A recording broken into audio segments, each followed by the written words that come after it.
강한 자가 나오고 더 강한 자가 나오죠. 여기 강한 자는 누굴 것 같아요? 첫 번째 나오는 강한 자는 사단입니다. 두 번째 나오는 강한 자는, 더 강한 자는 예수 그리스도입니다. 성령이십니다. 그럼 여기서 사람은 누굽니까? 세간으로 되어 있죠. 그리고 중국어 성경은 그냥 가구로 되어 있어요. 가구. 우리는 그냥 가구라는 거예요. 근데 여러분 속에 누가 들어가면 누가 그 주인이 된다는 거예요. 내가 주인이 아니고 오늘 이 땅에 살아가고 있는 모든 사람들에게는 누가 그 속에 들어가 있느냐가 그가 주인이 된다는 거죠. 그렇죠? 정태희 교수가 말한 누가 그 인생의 운전사냐라고 하는 말과 아주 흡사한 그런 얘기입니다. 그런데 여러분 속에서 그럼 뭐가 나오나를 보시면 됩니다. 여러분 속에서 하나님의 속성이 나오면 여러분의 주인은 하나님입니다. 감사가 나오고 찬양이 나오고 격려가 나오고 위로의 말이 나오면 여러분 속에는 그런 말씀을 하시는 성령께서 주인 되신 것입니다. 자, 34절에 보면 이런 말씀이 있어요. 독사의 자식들아, 너희는 악하니 어떻게 선한 말을 할 수 있느냐? 이는 마음에 가득한 것을 입으로 말함이라. 여러분은 무슨 말 하느냐? 여러분 그 속에 그게 가득한 거래요. 빨리 토해내십시오. 그런데 33절에 보니까 나무도 좋고 실과도 좋다 하든지 나무도 좋지 않고 실과도 좋지 않다 하든지 하라. 그 실과로 나무를 아느니라. 여러분 성경 속에 나무 그러면 이제 두 가지 나무 대비해 줄 수 있어야 돼요. 하나는 무화과 나무, 하나는 참포도나무. 참포도나무 요한복음 15장에서는 누굽니까? 예수 그리스도. 무화과 나무는 뭘 상징하겠습니까? 거짓과 위선과 허황된 것을 가진 사단의 상징이죠. 그렇죠? 그럼 여러분은 어떤 나무냐? 어디에 붙어있는 나무냐라는 거죠. 여러분 참 포도에 붙어있는 가지라면 여러분 참 포도나무에 열매를 맺을 것이고 무화과 나무에 붙어있는 가지라면 여러분은 무화과 나무에 열매를 맺는 겁니다. 거기에 우리는 있다 없다? 우리는 없습니다. 우리는 아무 주권도 없고 여러분이 어디에 붙어있으면 그 붙어있는 것의 속성이 그대로 나오고 그에 의해서 인생이 바뀌어지고 그에 의해서 삶이 바뀌어지는 것입니다. 35절 선한 사람은 그 쌓은 선에서 선한 것을 내고 악한 사람은 그 쌓은 악에서 악한 것을 내느니라. 이 선한 사람을 누구로 봐야 합니까? 하나님께 속한 자. 여러분은 하나님께 속한 자입니까? 그렇습니다. 진리의 말씀에 속한 자. 그 진리의 말씀이 쌓이면 뭐가 나온다? 진리의 말씀이 나온다. 선한 열매를 맺는 겁니다. 그게 선한 열매입니다. 하나님의 성령의 열매가 맺어지는 것입니다. 그래서 교도를 어떤 결론에 도착합니까? 36절. 내가 너에게 이르노니 사람이 무슨 무익한 말을 하든지 심판 날에 이에 대하여 신문을 받으리니 네 말로 의롭다함을 받고 네 말로 정죄함을 받으리라. 너무 문자에 묶여서 봐라 네가 나쁜 놈이라 그리고 죽일 놈이라 그랬으면 하나님이 너를 죽일 놈이라고 죽인다 이런 얘기가 아니고 33절부터 36절 전체적 맥락을 읽어내면 내 안에 누가 있으면 너는 누구의 말을 하는 자가 되어 있는 거야 라는 뜻입니다. 왜요? 그는 그냥 나팔일 뿐입니다. 여러분 스피커가 여기에 있습니다. 저 스피커는 자기가 말할 수 있을까요? 없을까요? 없습니다. 제가 여기서 무슨 말을 하느냐 하면 그냥 무슨 말이 저기서 나오게 되어 있는 것입니다. 바로 이와 같은 겁니다. 여러분은 스피커 같은 존재로 있습니다. 그런데 여러분 속에 누가 들어가 있느냐? 그의 말을 해낸다라고 말하는 것입니다. 그렇습니다. 여러분 안에는 누가 있습니까? 이 안타까운 게 둘이 다 있어요. 옛사람과 새사람이 우리 속에 공존하고 살아요. 그래서 어느 순간 성령이 충만한 말을 해서 사람을 위로해 줍니다. 격려해 줍니다. 축복해 줍니다. 그런데 어느 한순간 또 성도의 입에서 나와서는 안 될 말이 튀어나오는 겁니다. 아니, 그 말이 틀린 말은 아닐 수 있습니다. 상황적으로 봐서 그 말은 맞습니다. 그런데 그 말이 맺는 열매를 봐서 그것은 악한 말이 될 수가 있다고 하는 것입니다. 성령의 말에 아닌 불평이 될 수 있고 원망이 될 수 있고 다른 사람을 상처하는 말이 될 수 있는 것입니다. 우린 우리의 주인을 주님이라고 고백하죠. 그죠? 여러분의 주인은 사단입니까? 주님입니까? 여러분의 주인은 주님이십니다. 하나님이십니다. 그렇다면 여러분 속에 남아있는 옛사람은 무엇일까요? 아직도 이 땅에 실존하기 때문에 존재하는 옛사람의 흔적입니다.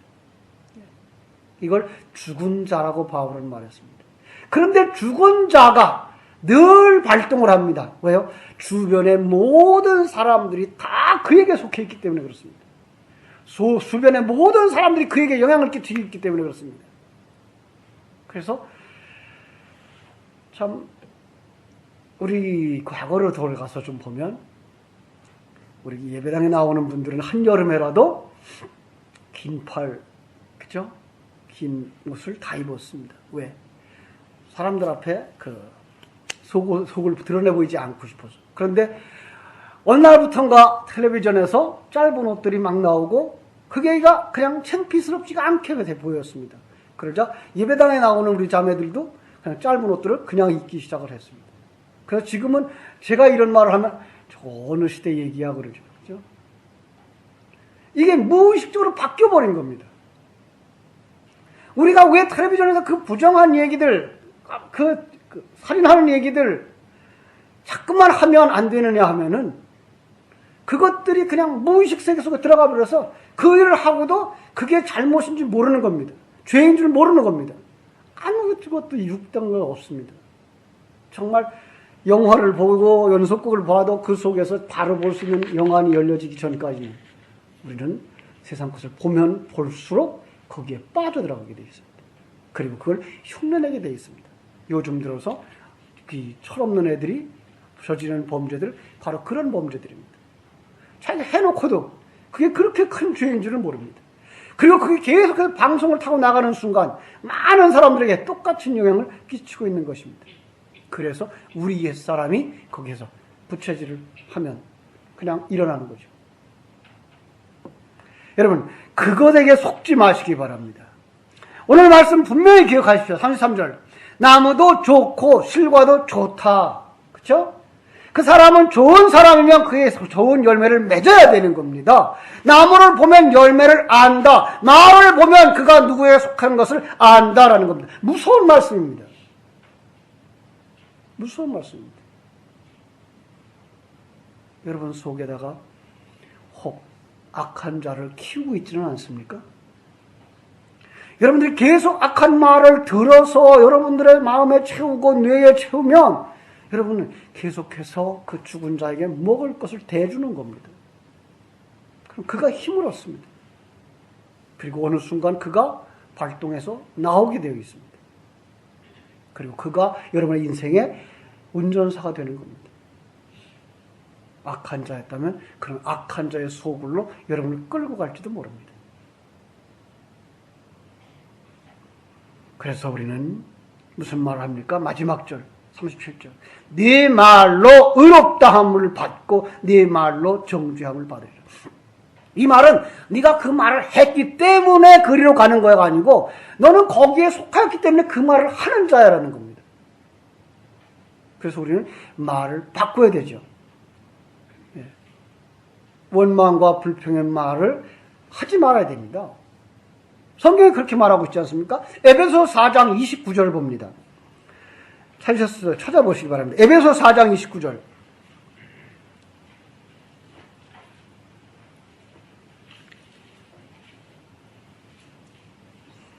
무릇 더러운 말은 너희 입 밖에도 내지 말고 오직 덕을 세우는 데 소용되는 대로 선한 말을 하여 듣는 자들에게 은혜를 끼치게 하라. 그죠? 예. 더러운 말 어떡하고요? 입 밖에도 내지 마라. 예. 말이 입 밖에 나오면 힘을 가집니다. 자녀들을 야단쳐 보아서 경험하겠습니다만 자녀에게 초달을 할 때에도 거기에 초달을 하는 순간 여러분 내 속에서 혈기가 일어나는 걸 경험하지 않았습니까? 그냥 얘가 잘못한 거야 그래서 사살 때리는 경우 있습니다만 정말 여러분들이 화가 올라왔을 때에 그 화 올라온 걸로 초달을 하면 그때부터 여러분은 제정신이 아닌 겁니다. 입 밖에 나온 말은 쏟아버린 물과 같아 다시 회수할 수가 없습니다. 예. 그리고 그 말은 씨가 되어서 반드시 열매를 가지고 돌아옵니다. 그러니까 우리는 좋은 씨를 뿌리는 사람들이 되어야 됩니다. 예. 여러분 정말로 여러분이 하는 그 한마디가 누구의 무의식 세계 속으로 들어갈 수 있다는 사실을 여러분의 그 한마디 때문에 그의 아이의 인생이 바뀌어질 수 있고 그 아이의 인생이 망해질 수도 있다는 겁니다. 우리는 정말로 특별히 우리 교회 안에서 주일학교 속에서 정확한 말만 한다고 해서 판단하는 말만 한다고 해서 그게 좋은 것만은 결코 아니라는 사실입니다. 차마 기다려줄 수 있어야 됩니다. 그리고 좋은 말로 위로해 줄 수 있고 가르쳐 줄 수 있고 그리고 하나님 앞에 영광 돌리는 사람들이 되셔야 합니다. 자, 우리 불평의 말을 버립시다. 불평과 원망, 핑계 다 버리십시다. 그리고 감사의 말을 하시기를 주님의 이름으로 축원합니다. 왜요? 나는 참 포도나무에 붙어있는 가지이기 때문에 그렇습니다. 자, 연습합시다. 우리 고맙습니다. 감사합니다. 옆에 있는 분들에게 우리 집사님, 권사님, 장로님 우리 인사합시다. 감사합니다. 고맙습니다. 예, 고맙습니다. 예, 왜 따로 떨어지는 사람이 제일 외로워요? 우리 김현숙 권사님이 제일 외로워요. 우리 저 2층에 계신 분들 외로워요. 정말로 우리 옆에 있는 분들에게 늘 감사하는 마음, 그래서 자식을 보면서도 고맙다. 예쁘게 커져서 고맙다. 아들 녀석한테 이제 메시지 보내서 이쁘게 커져서 고맙다. 그러니까 아빠 뭐 큰 병 났어? 큰 병 있는 거 아니지? 그래. 제가 얼마나 말을 잘 못했으면 그동안 그랬겠어요. 정말로 잘 커지고 있는 자녀들에게 고마움을 표현할 수도 있어야 되겠고 그렇게 나를 잘 양육해 주신 부모님께 고마움을 표현할 수 있어야 되겠죠. 그리고 나를 만들어주는 우리 자식들, 그리고 우리 형제들, 그리고 옆에 있는 우리 집사님, 권사님, 그죠? 이런 분들 때문에 내가 완성되어져 가고 커가고 있다는 것 때문에 우리는 감사하십시다. 거기에 더 큰 감사. 누구에게 해야 됩니까? 하나님에게 감사해야 됩니다. 그분이 우리의 인생을 만들어가고 있고요. 그분이 나를 만들기 위하여 부부의 연을 묶어주었고요. 가정에서 자녀로 묶어주었고요. 교회 안에서 성도로 묶어주었고요. 그래요. 그게 때론 아픕니다. 때론 우리를 부닥쳐서 아픕니다. 그런데 그 부닥침이 뭐라고요? 나를 다듬으시는 하나님의 손길이라고요. 그 속에 사랑이 없으면 그 부닥침은 점점 더 날카로워집니다. 제가 전에 얘기했죠.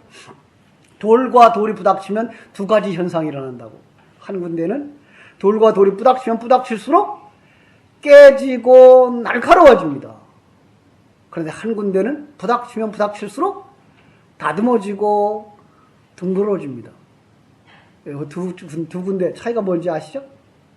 한 군데는 어디가 둥그러져요? 냇가에, 바닷가에.